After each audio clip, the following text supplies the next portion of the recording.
결산의 때를 생각하라. 결산의 때를 생각하라 라는 제목으로 하나님 말씀 전하겠습니다. 오늘 본문은 달란트 비유와 참 비슷한 말씀입니다. 예수님께서 제자들에게 또 따르는 사람들에게 해주신 말씀입니다. 이 말씀을 해주신 이유가 11절에 나와요. 우리 11절 말씀 같이 한번 읽겠습니다. 11절 시작. 그들이 이 말씀을 들고 있을 때에 비유를 더하여 말씀하시니 이는 자기가 예루살렘에 가까이 오셨고 그들은 하나님의 나라가 당장에 나타날 줄로 생각함이더라. 제자들의 생각이 예수님의 마음을 다 헤아리지 못합니다. 보세요. 예루살렘에 예수님이 십자가를 지시기 위해서 가시죠. 자신의 목숨을 많은 사람들을 위한 대속물로 주시기 위해 가고 계신 거예요. 그런데 제자들은 다른 것을 생각합니다. 하나님의 나라가 이제 곧 임할 텐데 그러면 우리가 예수님을 평소에 잘 따르던 자들로서 한 자리씩 하지 않을까. 그래서 막 어머니 시켜서 이렇게 인사청탁도 하고 그러잖아요. 아직까지도 제자들 머릿속에는 정치적인 메시아가 가득합니다. 로마 정부를 뒤엎고 다시 다윗의 왕국을 실현할 그 메시아, 그게 가득해요. 예수님은 십자가를 지시고 자신의 목숨을 많은 사람들을 위한 대속물로 주어 죄와 사망에 매여 있는 자들을 자유케 하기 위해서 그 사명의 길을 걸어가고 있지만 제자들은 전혀 다른 것을 바라보고 있다. 그리고 그 나라가 당장에 나타날 줄로 생각했다. 그래서 이 문화 비유를 해주신 거예요. 문화 비유.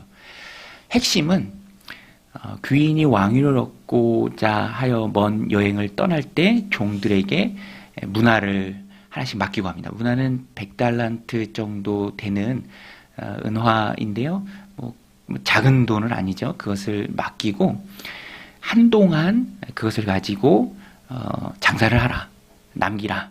그리고 내가 올 때 그것을 확인하겠다. 이런 취지로 맡기고 갑니다. 그러니까 이 비유를 해주신 이유는 당장에 하나님의 나라가 임하는 것이 아니라 너희에게 일정한 시간이 주어졌다. 자율이 있다. 그 시간을 너희가 어떻게 보내느냐가 참 중요하다. 왜냐하면 나중에 다 결산할 것이기 때문에, 주님 앞에 가서 결산할 거기 때문에 그것이 중요하다 라는 취지로 이 문화의 비유를 해주신 거예요. 15절부터 마지막 절까지 쭉 그 문화의 비유, 또 그것을 가지고 어떻게 종들이 행했는지에 대해서 말하고 있습니다. 한 종은 충성되게 장사를 해서 신실하게 일해서 10문화를 남깁니다. 16절에 그 첫째가 나와 이르되 주여, 이르되 주인이여 당신의 한 문화로 10문화를 남겼나이다. 주인이 이르되 잘하였다 착한 종이여, 내가 지극히 작은 것에 충성하였으니 10골 권세를 차지하리라 하고, 그 둘째가 와서 이르되 주인이여 당신의 한 문화로 5문화를 만들었나이다. 주인이 그에게도 이르되 너도 5골을 차지하라 하고, 또 한 사람이 와서 이르되 주인이여 보소서 당신의 한 문화가 여기 있나이다. 내가 수건으로 쌓아두었나이다. 이 사람들 종이 행한 것들이 이렇게 나오는데 열심히 장사를 해서 10문화를 남긴 사람, 5문화를 남긴 사람, 또 그것을 그냥 수건에 쌓아두기만 한 사람이 나옵니다. 앞에 두 사람에게는 주인이 칭찬합니다. 주인이 칭찬해요.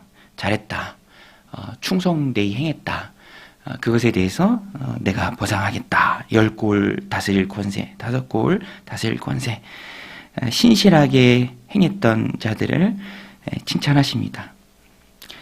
핵심은 주님께서 결산을 원하신다라는 거예요. 결산을 원하신다.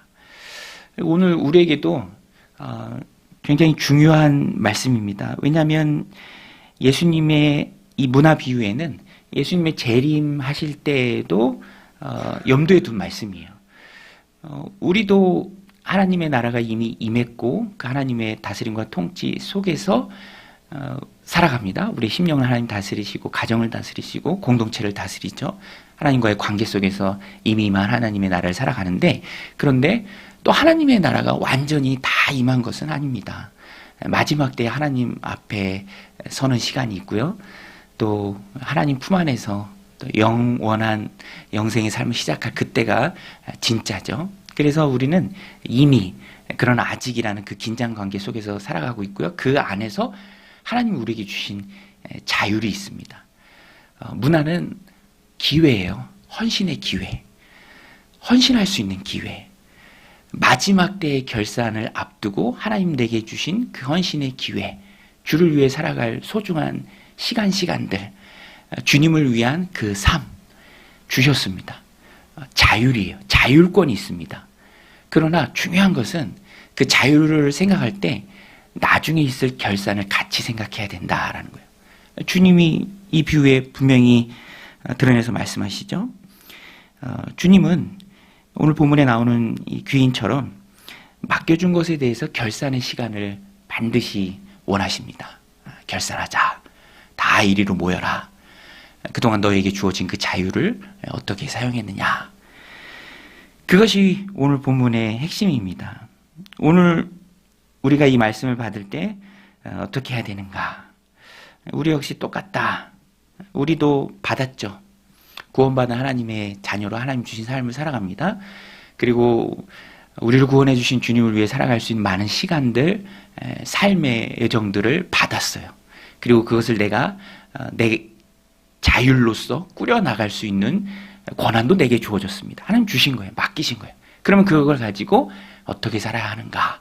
우리에게 남겨진 굉장히 큰 과제죠.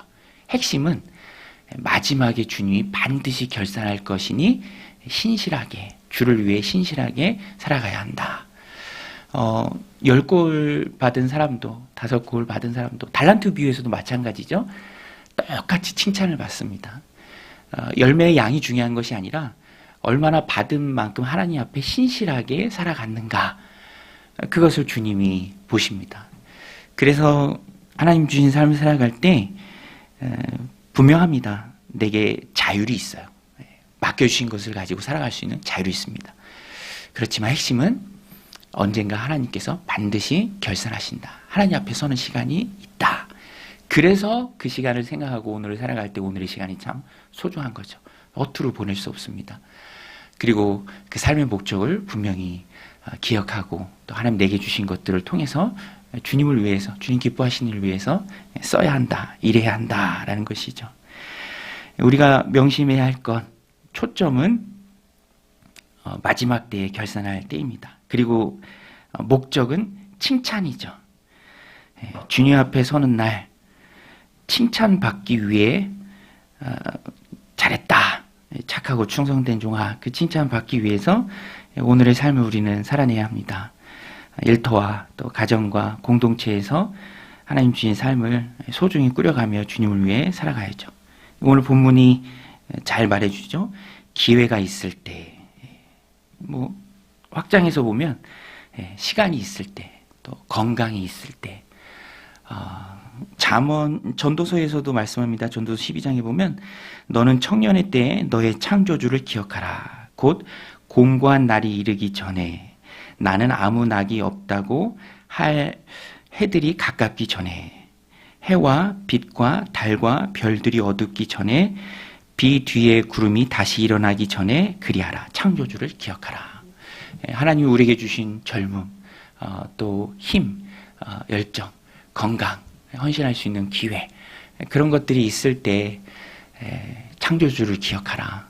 또 결산의 때를 기억하면서 하나님 주신 삶을 힘께 살아라. 그때 주님이 마지막 결산 때에 칭찬하신다라는 것입니다. 그래서 우리의 목적은 칭찬이에요. 그리고 하나님 앞에 서는 바로 그 시간입니다. 건강이 있을 때, 기회가 있을 때, 시간이 있을 때.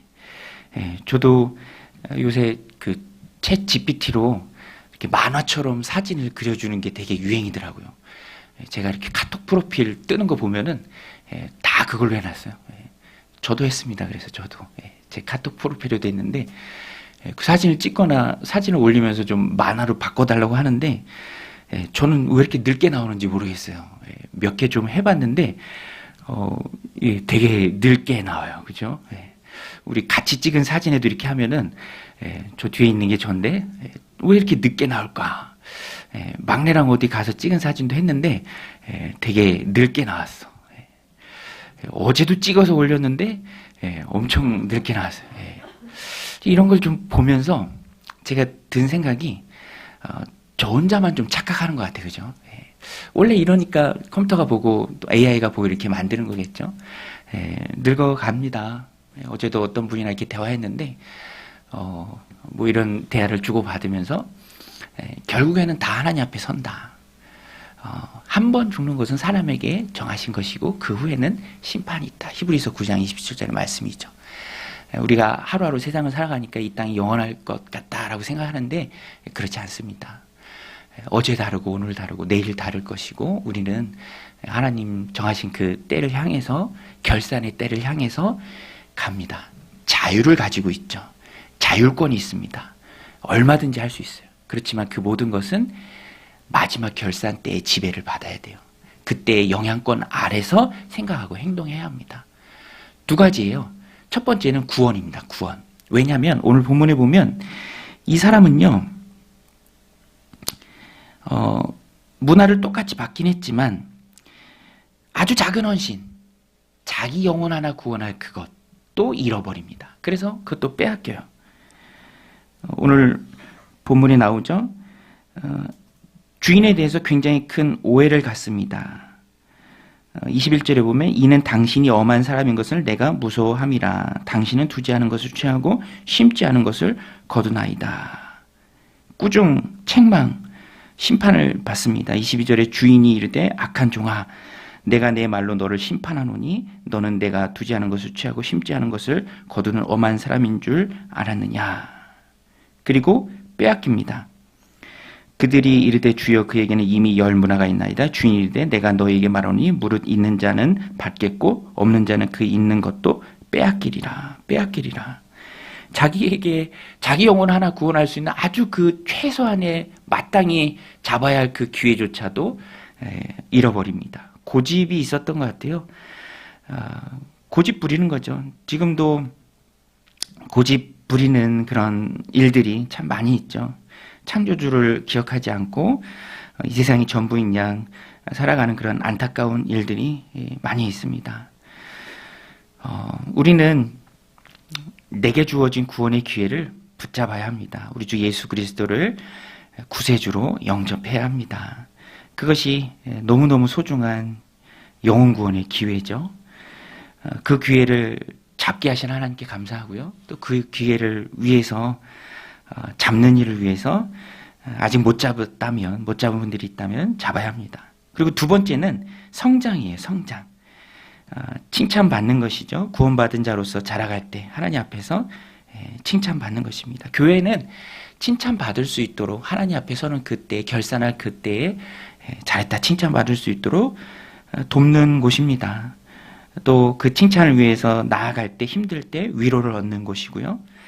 그것이 바로 공동체죠. 이 두 경우 모두 오해를 갖지 말아야 합니다. 구원받는 것에서도 고집 부리지 않고 구원으로 나오는 것, 또 구원받은 이후에 성장해 갈 때에도 이 땅이 전부가 아니다. 내가 주님을 믿는 것은 무엇인가를 얻기 위한 수단이 아니다. 주님 그분 자체가 목적이고 하나님 앞에서는 그 결산의 때가 목적의 시간이다. 목적이다라는 것을 우리는 분명히 기억해야 합니다. 그래서 우리가 성경 공부하고 또 하나님이 원하시는 것이 무엇인가, 내게 하나님 명하신 사명이 무엇인가, 그것을 이루어갈 때 또 하나님이 필요한 모든 복을 허락하신다라는 것을 알아가는 위해서 또 우리가 성경 공부를 합니다. 또 열심히 말씀에 귀를 기울이는 것이죠. 오늘 말씀 마음에 새기고 이 4월 하나님이 허락하신 귀한 4월인데요. 우리에게 주신 귀한 문화와 같은 4월입니다. 결산할 그 때를 생각하면서 하나님 주신 기회를 소중히 선하게 이용해서 하나님 앞에 칭찬받는 이 4월이 되시기를 주님의 이름으로 간절히 축원드립니다.